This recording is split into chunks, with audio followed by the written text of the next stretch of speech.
टांग अड़ाना मुहावरे का अर्थ है। टांग अड़ाना मुहावरे का अर्थ होता है अड़चन डालना। ऑप्शन नंबर बी हो जाएगा राइट आंसर। अगले सवाल को देखते हैं, 2 नंबर सवाल कि तीन तेरा होना मुहावरे का अर्थ है। तीन तेरा होना मुहावरे का अर्थ होता है मतलब भाग जाना। ऑप्शन नंबर बी हो जाएगा राइट आंसर। अगले सवाल पर आते हैं।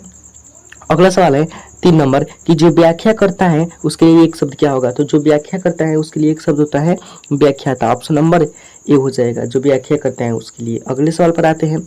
अगला सवाल है कि विश्वास करने योग्य के लिए एक शब्द। जो विश्वास करने योग्य होता है उसको विश्वसनीय कहते हैं। Option number B tick out करके आप आइएगा, राइट आंसर है। अगले सवाल को आते हैं। अगला सवाल है कि उदार शब्द का विलोम शब्द है। उदार का विलोम शब्द क्या होता है, याद रखिएगा उदस्त होता है। उदार का हो जाएगा उदरस्त हो जाएगा। ऑप्शन नंबर डी हो जाएगा। आगे देखते हैं अगला सवाल। अगला सवाल है कि एकत्र शब्द का विलोम शब्द है। एकत्र का विलोम शब्द क्या हो जाएगा, तो याद रखिएगा विकर्ण हो जाएगा। ऑप्शन नंबर ए हो जाएगा विकर्ण। आगे देखते हैं अगले सवाल को। अगला सवाल है कि निम्नलिखित में से कौन गंगा का पर्यायवाची शब्द है। इसमें बताना है गंगा का पर्यायवाची शब्द कौन है, तो ऑप्शन नंबर ए हो जाएगा जाह्नवी। जाह्नवी हो जाएगा। अगला सवाल है कि निम्नलिखित में कौन आनंद का पर्यायवाची शब्द है। आनंद का पर्यायवाची शब्द क्या होता है, इसका हो जाएगा प्रमोद। ऑप्शन नंबर सी हो जाएगा प्रमोद। आगे देखते हैं। लाइक नहीं किए होंगे तो लाइक कर दीजिएगा, सब्सक्राइब नहीं किए होंगे तो सब्सक्राइब कर दीजिएगा। अगला सवाल है कि हरफ हरफ हरफ नौ मौला शब्द का समास है। हरफ नौ मौला में कौन सा समास है इसको बताना है, तो इसका हो जाएगा ऑप्शन नंबर ए तत्पुरुष समास। आगे देखते हैं। महावीर शब्द में कौन समास है। महावीर शब्द में आपका हो जाएगा कर्मधारय समास। ऑप्शन नंबर सी हो जाएगा सही उत्तर। आगे देखते हैं।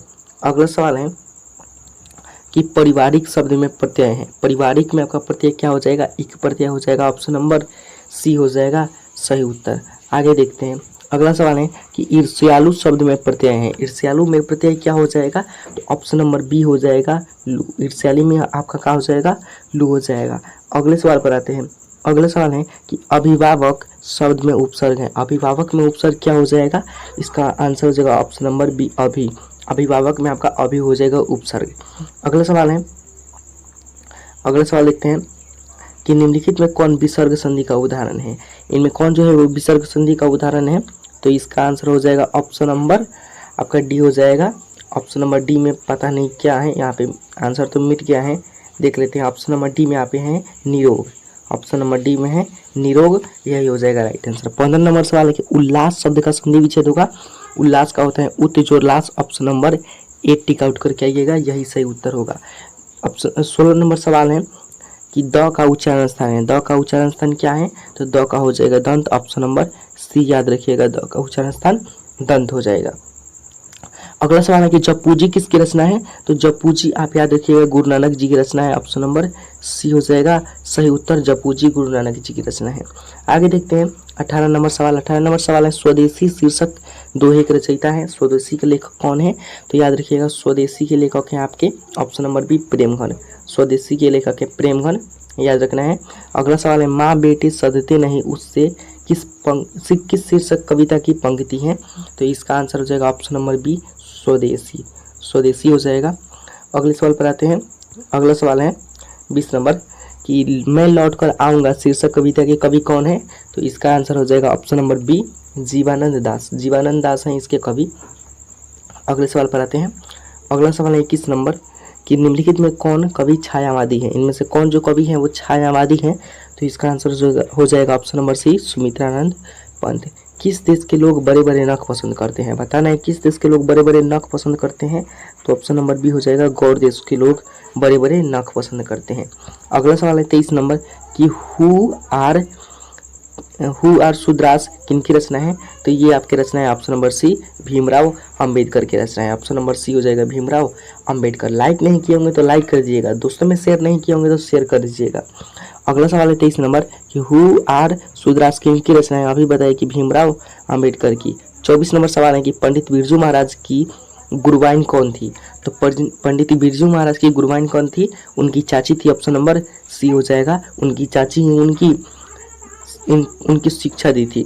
आगे देखते हैं 25 नंबर सवाल कि मछली शीर्षक पाठ साहित्य में कौन सी विद्या है, तो मछली क्या है, तो याद रखिएगा मछली एक कहानी है।